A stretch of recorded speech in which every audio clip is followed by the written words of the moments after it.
Reads. I'm your host, Ryan Reed, creator and webmaster of The Purple Quiver, home of Hawkeye, the amazing archer. Well, here we are, as promised, just after my wonderful little Guardians of the Galaxy little post. So I'm here to talk about two books you should be reading right now in the comic sense. And one is, of course, considered the best comic around, and one is, of course, a fan favorite that is just gaining work left and right. So I'm going to talk about them. The first one is, of course, is a personal favorite of mine, and that is Daredevil by Mark Waid. Currently going through a little bit of artist change and everything, but it comes off of the Shadowland and Daredevil Reborn, and it is just a fantastic book. It's just celebrated 1 year here this month, coming up here at issue 13, and it's just going great. Pretty much Mark Waid decided to reestablish Daredevil, but continuing in a more traditional way, not just from Frank Miller, but then also from Carl Kiesel and Joe Kelly's one where, Daredevil actually fought supervillains, actually practiced the law. It's been a very exciting book. It's really taken Matt Murdock to a more traditional level after the last decade of such dark but very well told Daredevil stories by Kevin Smith, Brian Michael Bendis, Andy Deagle, and so forth. And it's a book that everybody should be reading right now. It's wrapping up a current story arc where Daredevil had stolen a data drive that was made from a torn piece of a Fantastic Four costume that had all the major terrorist groups of the Marvel Universe, such as Hydra, Black Spectre, Secret Empire, and so forth, and basically a competition to try to get the drive, and why Daredevil succeeded in getting the drive taken care of, shutting down Black Spectre, as well as taking care of a big hit to these terrorist group. He ends up getting kidnapped by Doctor Doom because originally when he got the drive, led to the death of certain Laverian diplomats. So someone's going to have to pay, especially since the Midas Corporation, which created the Omega Drive, no longer exists. So I'm very excited for what Mark Waid's got in store for the second year, especially the revelations coming up exactly what Matt Murdock has really been hiding from Foggy Nelson, since he's been a little bit more cheery, but he's been holding back some very powerful secrets that we don't know about, but we'll find out pretty soon. Another book I highly recommend to everybody, and I got into this very late ever, was, of course, Invincible by Robert Kirkman and Ryan Ottley, and a host of many other artists that have worked on books such as Guarding the Globe, The Astounding Wolfman, and Battle Pope and Brit. I mean, the Invincible universe kickstarted it was 2004 as a creative owned series that was basically a boy named Mark Grayson, who was a senior in high school, whose father was a Mega Man, Omni-Man, Mega Man's somebody else, but Omni-Man, who was the world's greatest superhero. And it gets revealed that Omni-Man is actually a precursor to an alien invasion by their race known as the Vultramites, who want to conquer planets and destroy them.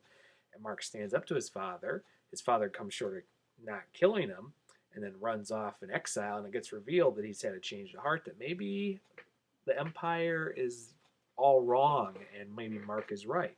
And the series has just been fantastic, building upon storylines. Robert Kirkman, I don't know how the man keeps it straight, especially if you look at his Walking Dead comic series and the TV series. How this man can jungle that many ideas and storylines straight, it's like on par with Eric Larson and Stan Lee back in the day, as well as, Frank Miller, and of course, I'll even say Jonathan Hickman and Kurt Busiek. So it's a lot going on, and he just makes the book fantastic. The characters are so well-rounded.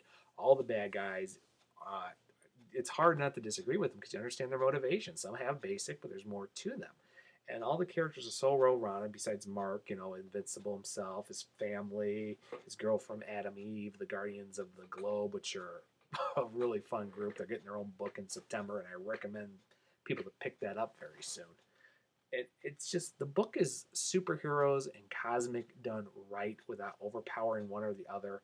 When it gets too cosmic, they still can bring it down to Earth, and when it's been on Earth enough, they can bring it high enough up in cosmic, especially considering Mark's, background. Like I said, it's almost Superman and Spider-Man mixed together, and it just works as a great series. So I highly recommend you go out and buy this series. There's a major status quo just recently changed with Mark having to give up his identity for a brief time to another superhero to be invincible, and it's all leading to issue 100 at the end of the year, which is going to be a big blowout. So I recommend you get on board for this book now. If not, pick up Guardian the Globe coming up this fall, because it's going to be a great series. And I also recommend finding the mini-series Guardian the Globe, which is about the superhero team, the Guardians of the Globe, which Mark's part of, and they're the best and brightest superheroes on the planet. Doesn't mean they always get it right. but they find a way. So that's my picks right now. Definitely pick up Daredevil and definitely pick up Invincible.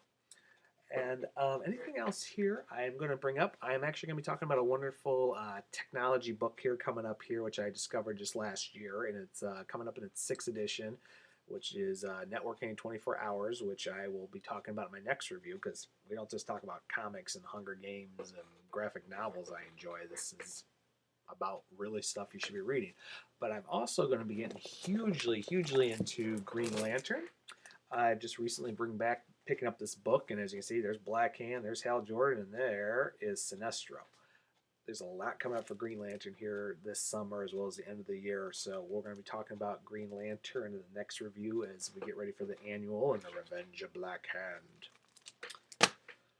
So that's going to do it for this edition. I would like to thank everybody for continuing to support. I want you to check out, of course, the Purple Quiver.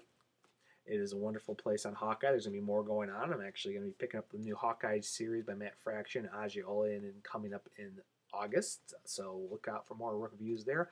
And I'll be talking a little bit more with Hawkeye for his leadership qualities coming up in the next few days. I'm a little busy this week, but they're coming. I'm going to be talking about his early days on the Avengers, to leading the West Coast Avengers, the Thunderbolts, the Champions, and of course currently with the Secret Avengers. So look forward to that here on the blog.